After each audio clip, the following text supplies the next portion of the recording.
नमस्कार, आप देख रहे हैं देश के मुद्दे। मैं हूं अंजलि। देश के मुद्दे में आज हम जिस विषय पर चर्चा करने वाले हैं वो नया नहीं है, लेकिन एक अहम मुद्दा जरूर है। जी हां, आज हम बात करेंगे भारत में महिलाओं की सुरक्षा को लेकर। हाल ही में दिल्ली में जिस तरह की गैंग रेप की एक विभत्स घटना सामने आई है और उसके बाद जिस तरह से लोगों का आक्रोश जो है वो सड़कों पर उतर आया है, इतने प्रदर्शन हुए हैं, डेथ पेनल्टी की मांग की गई है। आखिरकार अब इन प्रदर्शनों के बाद एक सवाल ये उठता है कि क्या ये प्रदर्शन सॉल्यूशन निकालते हैं और इस पूरे मामले का सॉल्यूशन है क्या?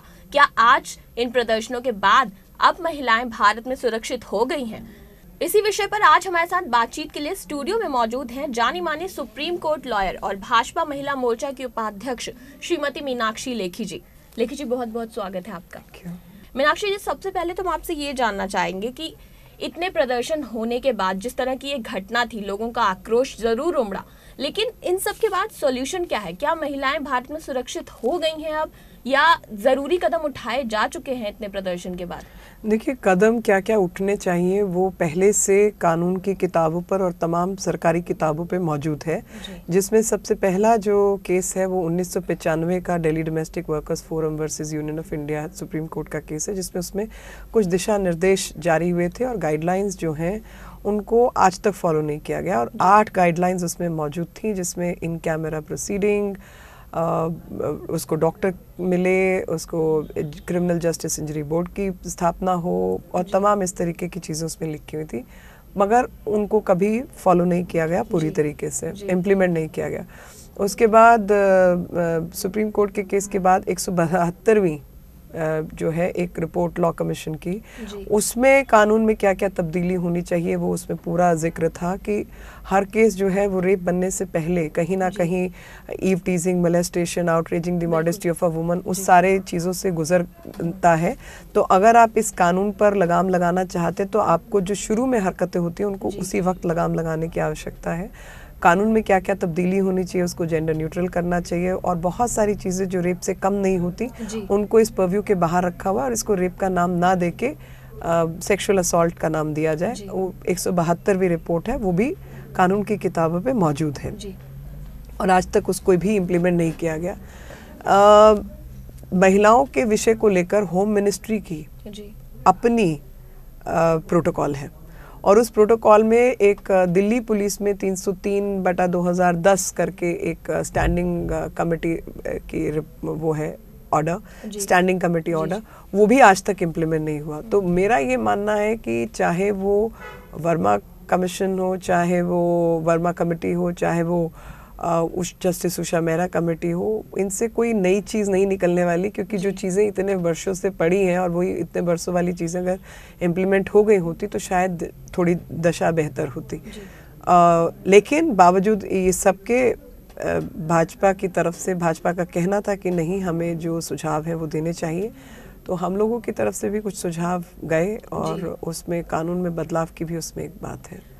कानून में बदलाव की आप जो बात कर रही हैं, एक मांग जो इस खासकर इस केस के अभियुक्त जो हैं उनके लिए की जा रही है वो है कैपिटल पनिशमेंट की, उनको फांसी की सजा देने की मांग की जा रही है। हालांकि अगर हम पिछले इतिहास पर नजर डालें तो ऐसे ही बलात्कार के केस में फांसी दी जा चुकी है, तो इस बार ऐसा नया क्या मांगा जा रहा है? डेथ पेनल्टी इस बार इस केस में क्यों अलग से मांगनी पड़ रही है? और हमारे कानून में ही अगर इतना विभत्स केस हो, इस तरह की सीवियरिटी हो क्राइम की, तो हम क्यों डेथ पेनल्टी को इंक्लूड नहीं कर सकते? नहीं, देखिए, कानून बहुत स्पष्ट है, जहाँ पर मृत्यु हो जाए वहाँ पर कानून स्पष्ट है, लेकिन ऐसे बहुत से हादसे हैं जिसमें व्यक्ति बच जाता है। जैसे कि एसिड विक्टिम है कि उसकी आंखें चली गई, मुंह चला गया, नाक ख़त्म हो गई, वो सब ख़त्म हो गया और सिर्फ क्रूप नहीं, उसकी ज़िंदगी पूरी डे टू डे लाइफ जो है वो उसकी ख़राब हो गई। लेकिन वो व्यक्ति को आप फांसी नहीं दे सकते, वो घूमेगा, क्योंकि हमारे देश में जो फांसी की सज़ा है वो केवल और केवल मर्डर केस या जिसको कहते हैं कि हत्या के मामलों में सिर्फ उनमें दी जाती है। तो अगर व्यक्ति मर गया तब तो वो हत्या का केस हो गया, लेकिन अगर वो जीवित रह गया और जीवित रहा ईश्वर की कृपा से, ना कि अपराधी की कृपा से, तो आप उसका कुछ नहीं कर सकते। तो वो रहेगा जिंदा, 12 साल, 14 साल, 16 साल, 20 साल में बाहर भी आएगा जी। और हर साल आपको उसको पैरोल पे भी छोड़ना पड़ेगा, उसकी दवा दारू का भी खर्चा करना पड़ेगा, जेल में उसको रख रखाव का खर्चा करना पड़ेगा और जो काम वो करते हैं उसके लिए उनको मेहनताना भी देना पड़ेगा। लेकिन क्या ये हमारी कानून की कमजोरी नहीं हुई फिर? वही हम वही कह रहे हैं कि इसीलिए कि कानून तो है लेकिन कानून में दो पक्ष हैं। एक तो कि जो इस तरीके की घटनाएं हैं जहाँ पे मृत्यु हो गई वहाँ तो कानून स्पष्ट है कि ऐसे केसेस को आप रेयरेस्ट ऑफ रेयर डाल के उसको सजाए मौत देंगे, लेकिन बावजूद सजाए मौत देने के जो सरकार अभी बैठी है यूपीए 2 उसने 32 ऐसे केसेस के अंदर उसको जो है प्रतिभा पाटिल के माध्यम से उनको छोड़ा गया। तो अभी क्योंकि ये केस हाईलाइट में है तो आपको इस केस के जो अभद्र कार्य हैं वो आपको याद है, लेकिन ऐसे ही कई कुकर्म हुए हैं पास्ट में और उन सबको जो है लाइफ इम्प्रिजनमेंट से हटाकर उनको लाइफ इम्प्रिजनमेंट में कन्वर्ट करके उनको छोड़ दिया गया। 12 साल, 14 साल, 16 साल में उनको छोड़ दिया गया। तो पहली बात तो उसको ठीक करने की ज़रूरत है कि जहाँ डेथ पेनल्टी मिली है वहाँ पे ऐसे मुलजिमों को डेथ ही मिले और सरकार के पास अधिकार बेशक रहे लेकिन अधिकार एक्सरसाइज ना करे सरकार ऐसे लोगों की डेथ पेनल्टी को कन्वर्ट करने में, क्योंकि कहीं ना कहीं उसको मैं मानती हूँ कि ये अफजलाइजेशन हुआ है हमारी सेंटेंसिंग पॉलिसी का कि एक ऐसे अभद्र क्रिमिनल को छोड़ने के लिए हम बाकी सारे क्रिमिनल्स को छोड़ने पे उतारू हो गए और उसमें एडवाइजरी जो है कहीं ना कहीं संसद से मंत्रियों की गई है, तभी राष्ट्रपति उस पर कार्रवाई करता है। एक ये समस्या। दूसरी समस्या जो मैंने बताया कि जहाँ पर किसी व्यक्ति की जिंदगी पे आक्रमण हुआ, अटेम्प्ट टू मर्डर हुआ लेकिन वो जिंदा हो रहा, वो मरा नहीं। मान लीजिए किसी ने किसी के सीने में गोली मारी मगर टाइम सिर उसको दवा मिल गई, टाइम सिर उसको डॉक्टर मिल गया और वो सीने से गोली निकाल ली गई। निकालने के बाद उसका हार्ट रिपेयर हो गया और वो ठीक हो गया, बच गया। अब वो बच तो गया लेकिन जिस व्यक्ति ने, अपराधी ने तो उसको गोली मारी थी और सीने पे मारी थी और रेप भी किया था, तो ऐसे व्यक्ति को क्यों छोड़ा जाए? 7 साल के बच्चे के साथ रेप किया, मर्डर किया, ऐसे लोगों को क्यों छोड़ा जाए? दीवार पे फेंक के मर्डर किया और रेप किया, तो ऐसे लोगों को क्यों छोड़ा जाए? तो जो कमी है वो है कि एक तो जहाँ सज़ा मिली उस सज़ा को इम्प्लीमेंट नहीं किया। दूसरी कमी, जहाँ ऐसे केस की व्यक्ति बच गया लेकिन काम उसमें मारने वाला ही था, वहाँ उसको सज़ा नहीं मिली।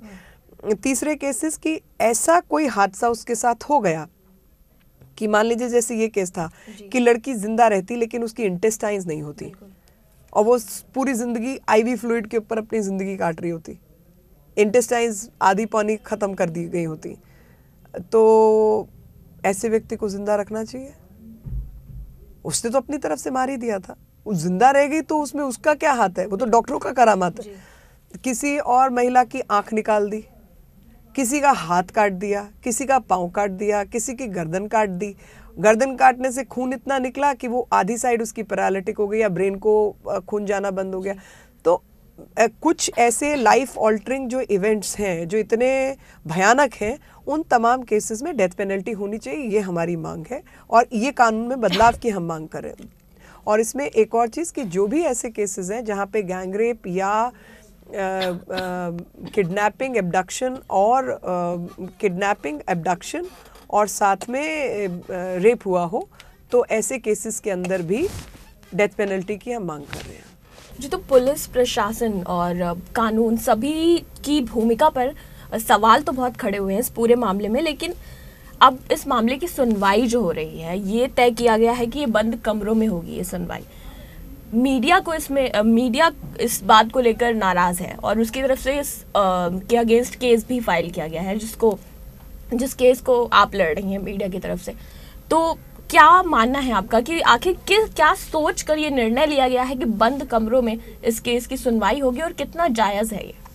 देखिए, जो कानून है उस कानून में जो 327 सीआरपीसी की धारा है उसमें सबसे पहला सेक्शन है कि हमेशा क्रिमिनल केसेस की सुनवाई खुले कमरों में हो, ताकि पब्लिक का कोई भी व्यक्ति जो उसको सुनना चाहता है, देखना चाहता है, जानना चाहता है और कोर्ट्स के अंदर अपना विश्वास बनाए रखे, इसलिए वो व्यक्ति कचहरी में उपस्थित रह सके।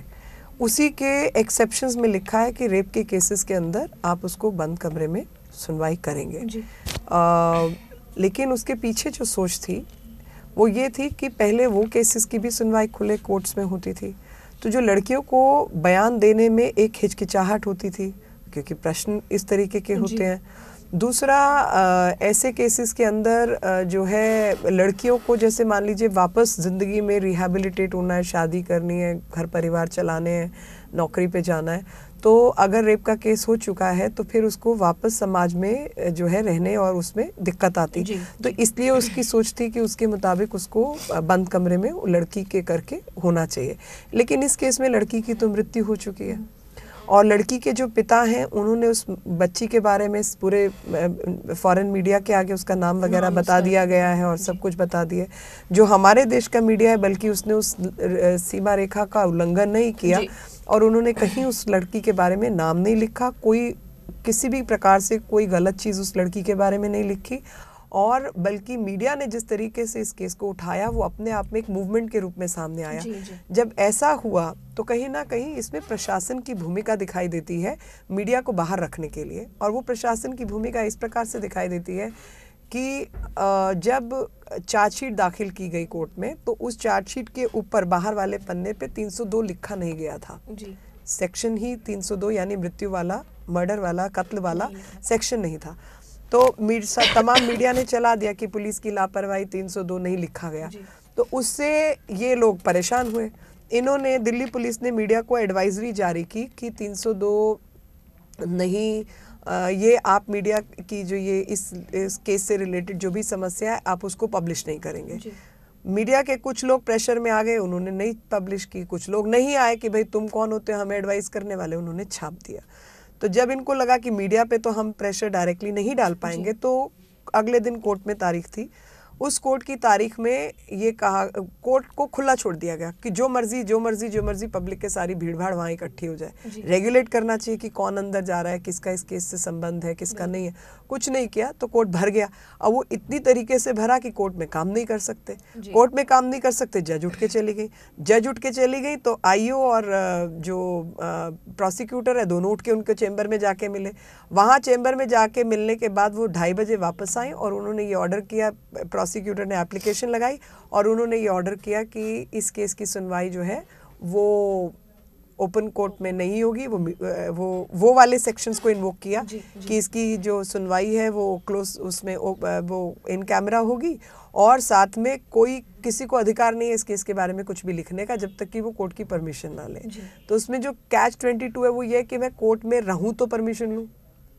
मुझे जब पता ही नहीं कि कोर्ट में क्या हुआ या नहीं हुआ, मैं परमिशन क्या लूँ। तो पहले तो और जो मीडिया का अधिकार क्षेत्र है वो फ्रीडम जो है प्रेस की, फ्रीडम ऑफ प्रेस या फ्रीडम ऑफ स्पीच जो है वो हमारे संविधान से आती है और देश का जो भी कानून है वो संविधान के सबसर्विएंट है। उस कानून को संविधान के मुताबिक होना होगा, ना कि संविधान को कानून के मुताबिक। तो उसमें बैलेंस करना होगा कि जहाँ एक अपराधी का फेयर ट्रायल का अधिकार है वहीं मीडिया का अधिकार पब्लिश करने का है। तो उसके बीच में आपको रेगुलेशन लानी होगी कि जो अक्रेडिटेड लीगल जर्नलिस्ट हैं खाली अपना आई कार्ड दिखा के वही जा सके और केवल वही लोग रहें। और सुप्रीम कोर्ट का भी मानना है कि कई केसेस के अंदर जो मीडिया होता है वही पब्लिक को रिप्रेजेंट करता है और जब वो पब्लिक को रिप्रेजेंट करता है ओपन सिस्टम के अंदर तो जजेस को, प्रोसिक्यूटर्स को, विटनेसेस को, अपराधियों को, सबको अपने दायरे में रहना होता है और वो अपने बात से मुकर नहीं सकते क्योंकि आपने 100 लोगों के बीच में वो बात कही होती है। और सबका जो जनता का विश्वास है उस कानूनी प्रक्रिया में बना रहे की वजह से ओपन कोर्ट की ज़रूरत है और मीडिया में वो चीज़ें बनी रहें, लगातार आती रहें और कोई अपनी बात से ना मुकरे या अब उसके अधिकार क्षेत्र को इन्फ्रिंज ना करे। इसी को लेके मीडिया ने इस केस को डाला है।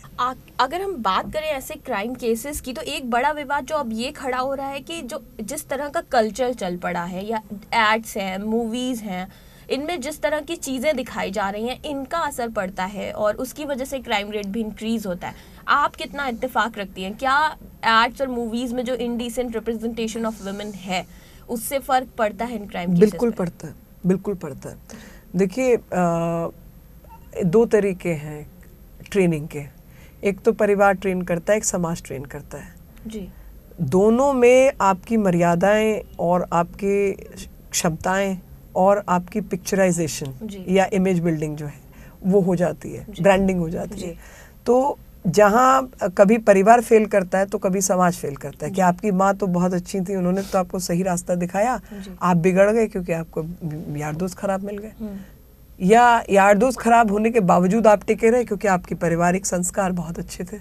तो ये सब मिली जुली बातें हैं। तो जहाँ भी दिमाग की जो इनहिबिशंस हैं वो कहीं ना कहीं खत्म होती हैं जब समाज में एक किस्म का परिवर्तन आता है। परिवर्तन पॉजिटिव भी हो सकता है, नेगेटिव भी हो सकता है, लेकिन जब आप एक लड़की को सक्षम महिला ना दिखाकर एक आइटम गर्ल दिखाते हैं तो वहाँ कहीं ना कहीं एक जो सिक मानसिकता है, बीमार मानसिकता है, उसको कहीं ना कहीं दिखता है कि हर लड़की शायद आइटम गर्ल है।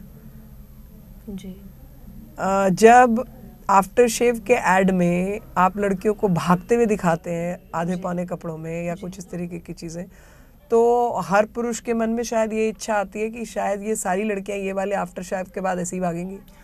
मतलब वो नहीं भागेंगी, वो अलग विषय है, लेकिन एक गलत इमेज जो क्रिएट हो रही है कि एक मटेरियलिस्टिक जो इमेज क्रिएट हो रही है लड़कियों के बारे में, या उनका जो शरीर का बाजारीकरण हो रहा है, वो सही नहीं है। क्योंकि अभी जो मेरा मानना है कि लड़के और लड़कियों की बराबर एक सी इच्छाएं हैं। अगर लड़का सोचता है कि मैं बड़ा होके बड़ी गाड़ी चलाऊंगा, पैसा कमाऊंगा, घर बनाऊंगा, तो लड़की भी यही सोचती है कि मैं काम करूंगी, मेहनत करूंगी, एक दिन माँ बाप का सहारा बनूंगी, घर बनाऊंगी, गाड़ी खरीदूंगी। तो जब वो इच्छाएं एक हैं और उन इच्छाओं में कोई अंतर नहीं है, तो एक को आप ऐसे पोर्ट्रे करते हैं और दूसरे को आप प्रोवाइडर के रूप में पोर्ट्रे करते हैं, तो वो कहीं ना कहीं गलत मैसेज तो आप सर दे रहे हैं ना जनता के अंदर। तो और वो इनहिबिशन भी ख़त्म कर रहे हैं। तो मेरा ये मानना है कि देखिए एक्साइज पॉलिसी के बारे में अब मैं इस वक्त ऐसा नहीं है कि मैं शराब का विरोध कर रही हूँ या कुछ, लेकिन एक्साइज पॉलिसी देश की कुछ और थी, आपने बदल के कुछ और कर दी। उसमें कुछ डिस्टेंस होता था कि जब स्कूल कॉलेज के नज़दीक में जो है आप ये सब चीज़ें आम जनता की जगहों पे नहीं बेच सकते। आज मॉल के अंदर शराब बिकती है, मेन मार्केट्स के अंदर बिकती है, स्कूल कॉलेज के डिस्टेंस का आप ध्यान नहीं रखते। तो कहीं ना कहीं जो और फिर ये होता है कि जी ये तो शराब पीने के कारण हो गया। अब जब आपको पता है शराब पीने के कारण आप अपनी होशो हवास खो सकते हैं, तो उसकी जो कंजम्पशन है उसको कम करें। कहीं ना कहीं कम उम्र के बच्चों को उसका सेवन ना करने दें। पॉलिसी ऐसी हो कि थोड़ा सा जो है इतना ज़्यादा बनाने की, लॉबीज़ के चक्कर में काम ना करें, देश के लिए काम करें बेसिकली।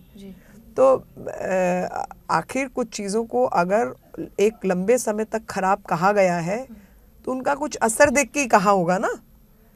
अब महिलाओं को आप बिठाइए ना टेबल के ऊपर और बिठाइए उन्हें पार्लियामेंट के अंदर और बाकी जगहों पे और उनसे बनाइए उनको फाइटर पायलट, बनाइए उनको, भेजिए उनको सियाचिन पे, तो वो समझ आती हैं चीज़ें। वो हुई बराबरी और वही हुआ असली एम्पावरमेंट। वहाँ तो आप कतराते हैं। आज तक आप permanent commission for women in army के लिए तो आप लड़ाई कर रहे हैं, और दूसरी तरफ आपको कोई एतराज़ नहीं है वो लड़कियाँ आधे पौने कपड़े पहन के कैसे घूमे, ये करें, जो मर्जी करें। तो वो कहीं ना कहीं, और उससे फ़ायदा लड़की को नहीं मिल रहा। प्लीज़, मैं उस लड़की के खिलाफ नहीं बोल रही, मैं उन आँखों की बात कर रही हूँ जिनमें खाली अश्लीलता ही दिखाई देती है।